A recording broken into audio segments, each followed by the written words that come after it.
The system that we're using here is CPAS, Callaway Performance Analysis System.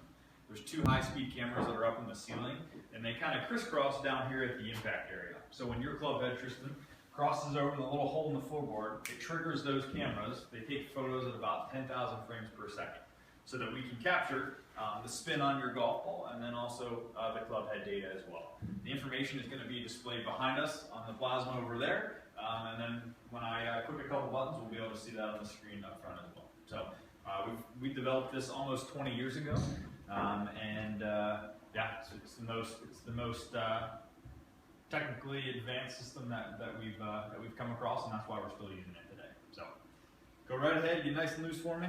Keep going.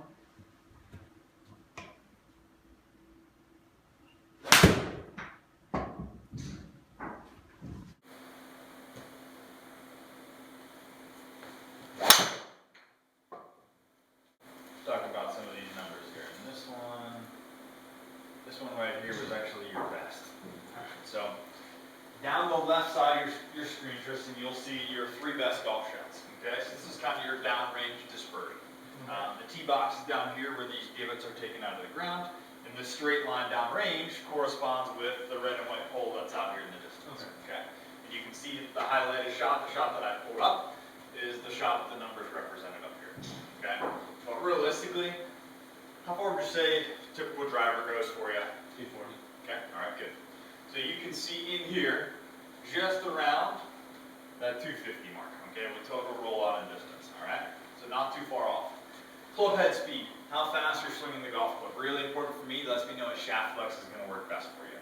Here at Callaway Golf, with a driver, 95 to 105 denotes a stiff shaft, okay? First couple swings I saw you were at 97 miles per hour, the last couple 95, 96. So for right now, we're gonna kind of keep you in that lightweight stiff shaft. I think that's gonna be the better option for you.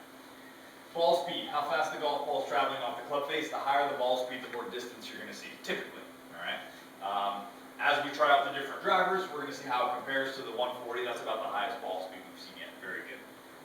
Spin rate, which is also very important, accompanied with launch angle, but the ideal spin rate for someone swinging at your club head speed at 95 miles per hour, ideally we'd like to see that 2100, 2200 to 28, 29 kind of at the max. So this is just a little bit high, and we've seen that pretty consistently, 28, 29 at the current setting, all right?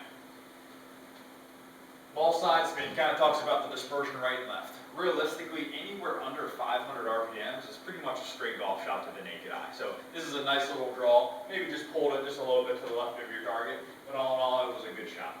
Efficiency, also known as the smash factor. The highest number you can achieve here is 1.5 or 100%. So very good, good swing. Total distance right around the 254 mark, excellent. Launch angle. Kind of talks about the degree which the golf ball is launched off the club face. Ideally for you, anywhere from about 9 to 13 or 14 degrees is going to work out well. So that's exactly where you want it. And last but not least, your golf swing. The path and the attack angle kind of tell us about your golf swing, which is very good.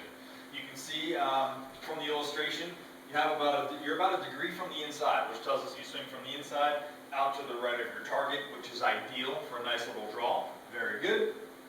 And then also the attack angle. You do hit up on the golf ball just slightly by about a half a degree to a degree, just depending on the golf swing. So very, very good golf swing. I just want to help you figure out exactly what setting, what product, what shaft is going to work best for you. Alrighty.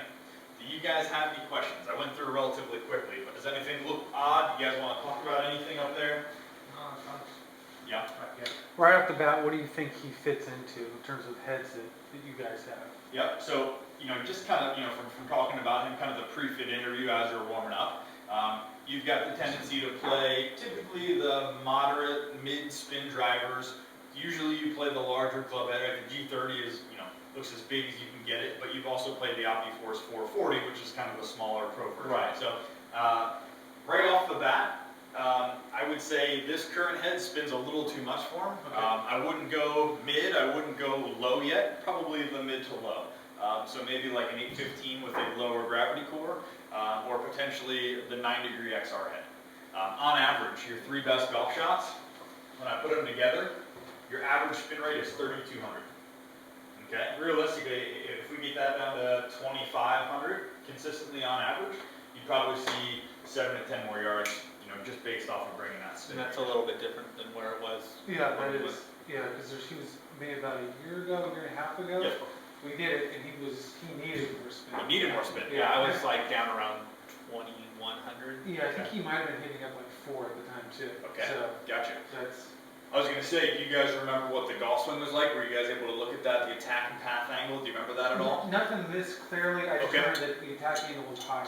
Okay, gotcha. Well, that makes More of it. that makes a lot of sense, right? Because then you're gonna be affecting the hit location, where you typically strike it on the face, so on and so on. So for right now, in this particular case, kind of fitting you, I'm gonna keep you in the same shaft. I think it's a great option based off your club head speed. But let's just go to the 90-degree head, okay? And also, with you kind of mentioning the shot to the left being your miss hit, the higher up in loft you go, for instance, the 9-degree, the 10-degree, the 12-degree, the 13.5, the more draw bias there is built into the club head. So you're swinging the 10.5 that has a decent amount of right to left bias already built into it. So I'm going to put you into the 9-degree, which is a very kind of neutral weighted golf club with the perimeter weight. And let's try this here.